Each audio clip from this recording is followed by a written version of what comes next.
Assalamualaikum warahmatullahi wabarakatuh. Alhamdulillah. Alhamdulillahillazi ja'alal qalama lil kitaba wal kitaba lil qira'a wal qira'a lil ma'rifah wal ma'rifah lil ibadah wal ibadah lillahi ta'ala.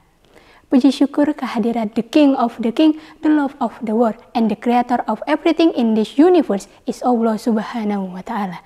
Biqaulina alhamdulillah.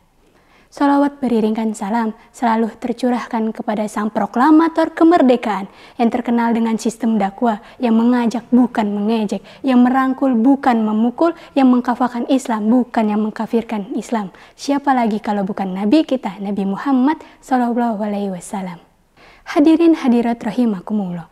Di sini kita akan sama-sama belajar tentang keutamaan ibadah di 10 hari terakhir Ramadan. Yang dimana biasanya kita kalau di hari-hari akhir itu kita akan merasakan agak loyo, merasakan capek.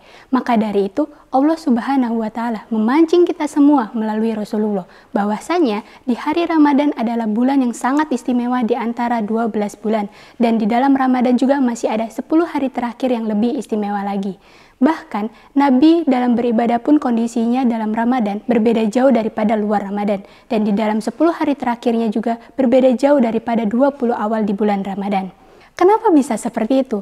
Atau bahkan hal ini dikarenakan kita sudah mendekati hari akhir Ramadan, jadi kita akan merasakan kehilangan.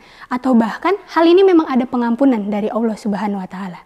Sebenarnya hal ini menjadi lebih istimewa karena dihubungkan dengan manusia paling mulia, penghuni surga tertinggi, yaitu baginda Nabi Muhammad SAW. Maka dari itu, banyak orang yang berlomba-lomba untuk melakukan ibadah lebih khusyuk dan lebih baik lagi, sesuai dengan hadis dari Aisyah radhiyallahu anha. An Aisyah radhiyallahu anha qala kana nabiyyu sallallahu alaihi wasallam iza dakhala al-asru sadda min zarahu wa ahya lailahu wa aiqaza ahlahu.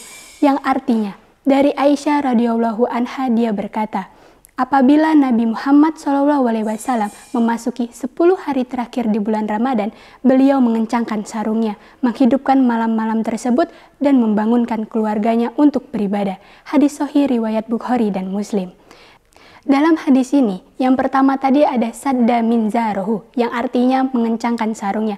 Hal ini dilakukan oleh Nabi dengan menjauhi istri-istrinya dalam rangka untuk fokus dalam beribadah, mulai dari zikirnya, baca Al-Qur'annya, infak sedekahnya, dan lain-lainnya dalam kebaikan bulan Ramadan ini. Lalu yang kedua yaitu menghidupkan malam-malam.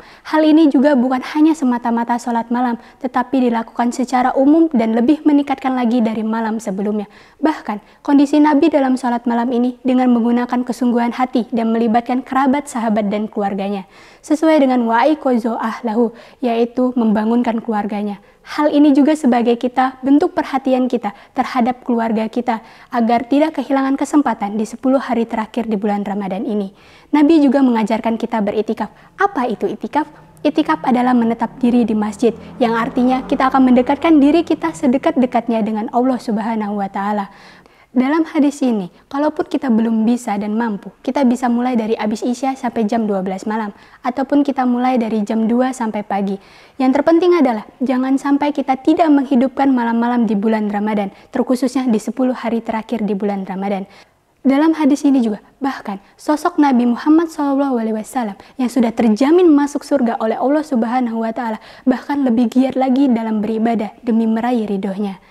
Hal ini juga biasanya dihubungkan dengan Lailatul Qadar. Kalau kita mendapatkan malam Lailatul Qadar ini, kita akan mendapatkan pahala lebih baik daripada 1000 bulan. Yang kalau kita dihitung-hitung itu sekitar 83 tahun. Masya Allah banget kan. Lalu keutamaan lain, kita akan mendapatkan kenikmatan dalam beribadah. Yang tentunya kalau kita semisalnya kita baca Al-Quran ataupun sholat, kita akan merasakan kenikmatan yang belum pernah kita rasakan. Dan kita juga bisa fokus, bisa tenang, dan gak bisa terganggu. Kalaupun kita berhubungan dengan manusia, kita akan merasakan lapang, kita akan merasakan tenang kalau menghadapi takdir. Maka dari itu, sampai-sampai di 10 hari terakhir Ramadan ini, Nabi itu mengencangkan sarungnya, menghidupkan malam-malam dan membangunkan keluarganya, supaya masih bisa berlatih dan menikmati karunia dari Allah Subhanahu wa ta'ala. Itulah juga penyebabnya kenapa Nabi itu kalau dicelah tidak membalas, kalau dilempar dia tidak marah, bahkan di akhir hidupnya pun ia mendoakan dan menyampaikan kalimat ingin menyayangi kita semua. Sehingga 10 hari terakhir Ramadan ini menjadi kesempatan kita, waktu emas bagi kita. Jadi marilah kita menargetkan diri kita masing-masing untuk bersungguh-sungguh dalam beribadah, terutama beribadah malam, mulai dari sholat hajat kita, sholat tahajud kita, doa-doa kita, zikir kita, dan infak sedekah kita, supaya kita menjadi orang yang bertakwa kepada Allah Subhanahu wa Ta'ala dan terbebas dari api neraka. Jadi, marilah kita persiapkan ibadah kita, hati kita, dan doa kita. Akhirul kalam, wabillahi taufiq wal hidayah. Wassalamualaikum warahmatullahi wabarakatuh.